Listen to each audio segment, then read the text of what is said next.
Nilagyan na po nila ng harang yung area na ito mga kabayan, no? Yung pinaka gates dito nga sa may papuntang seawall. So meron pong mga kabayan natin na mangyayari na hindi po alam, no, na kung saan nagbabawal po yung ating mga kapulisan dyan sa pagpasok sa loob. Sila po ay pupunta na doon sa may seawall. Kasi kung pagmamasdan yung mga kabayan, no, talagang napakaganda na ng ating Manila Bay. So parang ikaw talaga ay matutukso, no, na pumasok dyan.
Magandang umaga muli mga kabayan, at itong ating update ngayong araw sa may Manila Bay, kung saan inyo po makikita na dagsa po rito ngayon, no?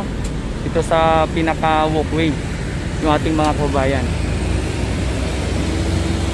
Pero sa ngayon po andun po sa loob yung ating mga kapulisan, dito sa may labas na nakita po natin kanina bago tayo pumunta rito sa pinaka walkway, no? Atin po nakikita na talagang marami pong mga kababayan natin yung nandito, pati na rin sa loob ng may seawall.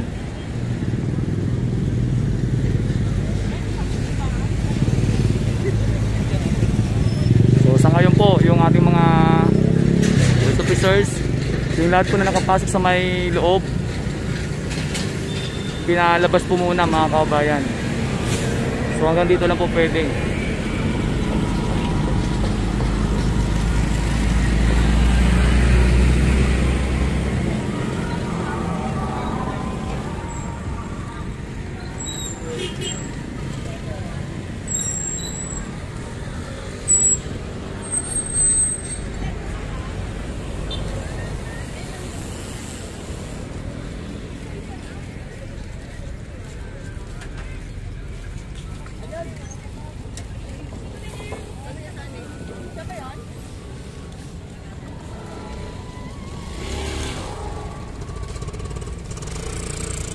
Nilagyan na po nila ng harang yung area na ito mga kabayan, no? Yung pinaka gates dito nga sa may papuntang seawall.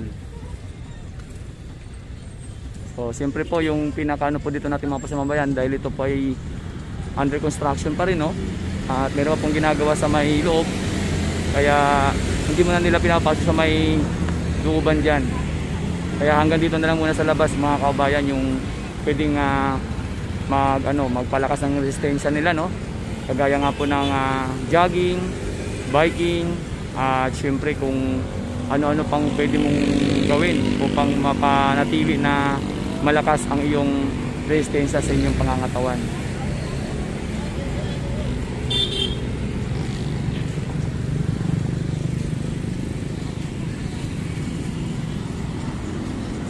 So sa ngayon mga kabayan, patuloy na dumadagsa yung mga kabayan natin dito, no? So makikita nyo yung mga grupo ng bikers.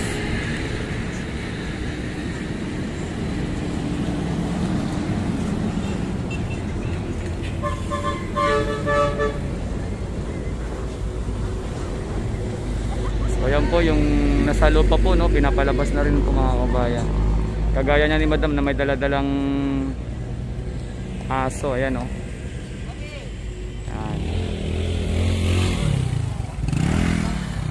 So napakaganda pagmasdan po ng ating Manila Bay, no, mga kabayan. At kung sakaling ito talaga ay matapos na, inaasahan po natin na talagang ito ay bibisitahin ng iba't ibang galing pa kung saang lugar, no, ng ating mga kabayan.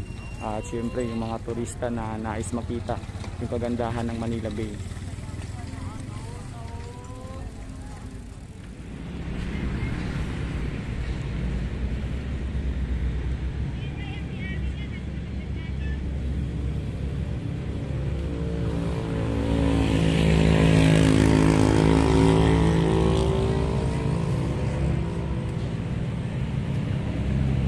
So meron pong mga kabayan natin na mangilan na hindi po alam, no, na kung saan nagbabawal po yung ating mga kapulisan dyan sa pagpasok sa loob.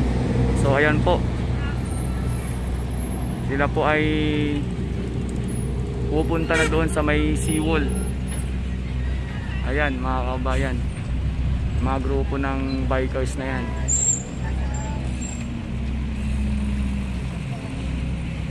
At unti-unti na namang dumarami yung itaas ng seawall sa ngayon.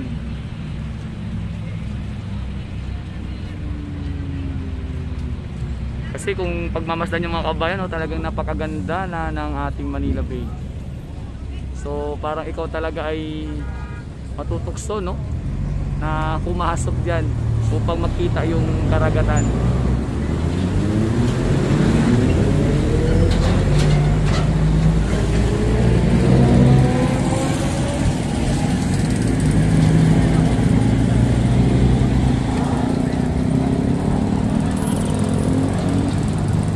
So ganito po yung ano mga kabayan, no, yung kaganapan ngayong araw dito sa may Manila Bay.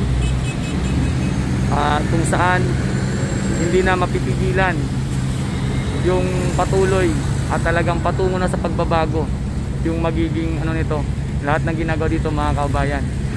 At siyempre nakita na po natin yung pinaka resulta at patunay sa patuloy nga na paglinis, hindi lang yung karagatan ng Manila Bay kundi pati na yung paligid. At siyempre yung lahat na pupunta rito ay talagang atin ding nakakausap, no? Talagang ang dami po nilang nasabi tungkol sa improvements ng Manila Bay. So siyempre mga idol, patuloy nyo lang pong subaybayan at antabayanan yung aking mga update dito sa pagbabago, sa patuloy na paganda ng Manila Bay. At sa aking YouTube channel, maraming salamat po sa suporta nyo palagi mga kabayan. At kung meron po kayong mga komento or suggestion, no, dito sa video na ito na aking ginawa, please mag-comment lang po kayo sa bandang ibaba mga kabayan. At sana po i-subscribe nyo rin aking YouTube channel para tuloy-tuloy nyo po nasubaybayan yung kaganapan dito sa may Manila Bay.